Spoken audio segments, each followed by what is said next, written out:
శ్రీ సర్వోత్తమ స్తోత్రం. ప్రాకృతధర్మనాశ్రయం అప్రాకృతనిఖిలధర్మరూపమితి నిగమప్రతిపాద్యం యత్తచ్ఛుద్యం సాకృతిస్థోమి కలికాలమతమశ్చఛన్నదృష్టిత్వాదివిదుషామపి సంప్రత్యవిషయస్థస్య మాహాత్మ్యం సమభూద్భువి దయయా నిజమాహాత్మ్యం కరిష్యను ప్రకటం హరిః వాణ్యా యదా తథా స్వాస్యం ప్రాదుర్భూతం చకారః తదుక్తమపి దుర్బోధం సుబోధం స్వాధ్యదా తథా తన్నామష్టోత్తరశతం ప్రవక్ష్యామ్యఖిలాద్య హృత్ ऋषिरग्निकुमारस्तु नाम्नां छन्दो जगत्यसौ श्रीकृष्णास्यं देवता च बीजं कारुणिकः प्रभुः विनियोगो भक्तियोगः प्रतिबन्धविनाशने कृष्णाधरामृतस्वाद सिद्धिरत्र न संशयः आनन्दः परमानन्दः श्रीकृष्णास्यं कृपानिधिः दैवोद्धारप्रयत्नात्मा स्मृतिमात्रार्तिनाशनः श्रीभागवतगूढार्थ प्रकाशनपरायण साकारब्रह्मवादैकस्थापको वेदपारगः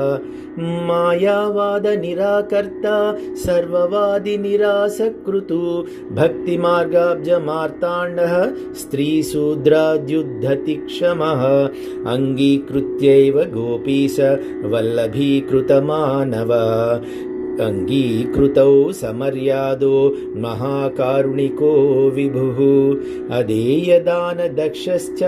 महोदारचरित्रवान् प्राकृतानुकृतिर्व्याज मोहितासुरमानुषः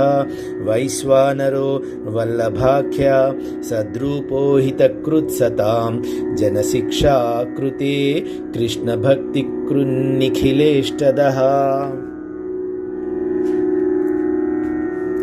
सर्वलक्षणसम्पन्नः श्रीकृष्णज्ञानदो गुरुः स्वानन्दतुन्दिलः पद्मदलायतविलोचनः कृपादृग्वृष्टि संहृष्ट दासदासी प्रियः पतिः रोषदृक्पात संप्लुष्ट भक्तद्विषु भक्तसेवितः सुखसेव्यो दुराराध्यो दुर्लभाङ्घ्रिसरोरुहः उग्रप्रतापो वाक्सीधुपूरिताशेषसेवकः श्री भागवत पीयूष समुद्रमथनक्षमः तत्सारभूतरासस्त्रीभाव पूरित विग्रह सान्निध्यमात्रा दत्त श्रीकृष्ण प्रेमा विमुक्तिदः रासलीलैकतात्पर्य कृपायैक तत्कथाप्रदः विरहानुभावैकार्ध सर्वत्यागोपदेशकः भक्त्याचारोपदेष्टा च कर्ममार्गप्रवर्तकः यागादौ भक्तिमार्गैकसाधनत्वोपदेशकः पूर्णानन्दः पूर्णकामो वाक्पतिर्विबुधेश्वरः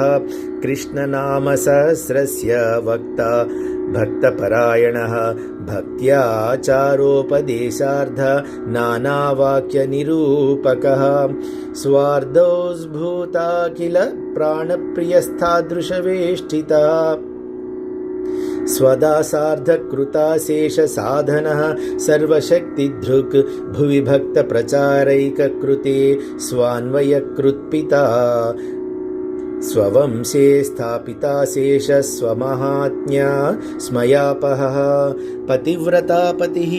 पारलौकिकैहिकदानकृत् निगूढहृदयोऽनन्यभक्तेषु ज्ञापिताशयः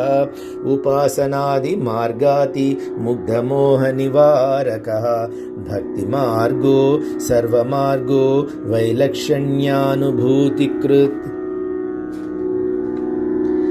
पृथक्शरणमार्गोपदेष्टा श्रीकृष्णहार्दिवीत् प्रतिक्षणनिकुञ्जस्थलीलारससुपूरितः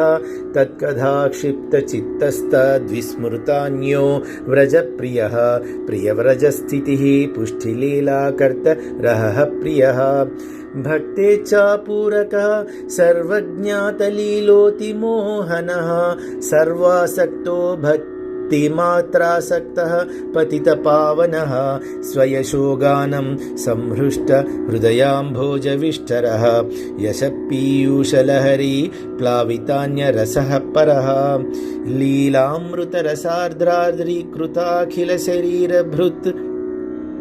गोवर्धनस्थित्युत्साहस्थलीला प्रेमपूरितः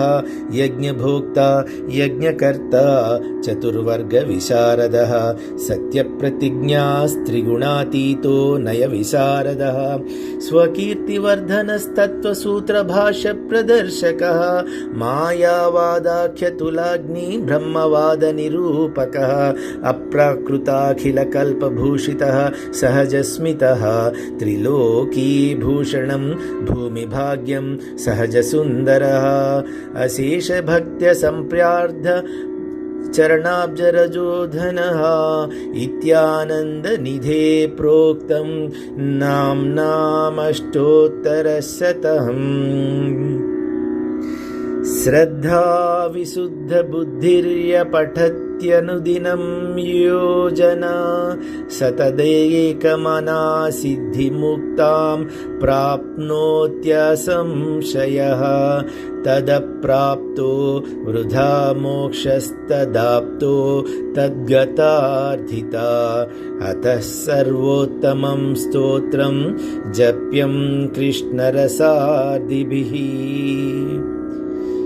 इति श्रीमदग्निकुमार प्रोक्तं श्री सर्वोत्तम स्तोत्रं संपूर्णं श्रीवल्लभ विरचित षोडश ग्रंथाय नमः। श्रीकृष्ण शरणं मम, श्रीकृष्ण शरणं मम, श्रीकृष्ण शरणं मम। एतत् सर्वं श्रीकृष्णार्पणम्।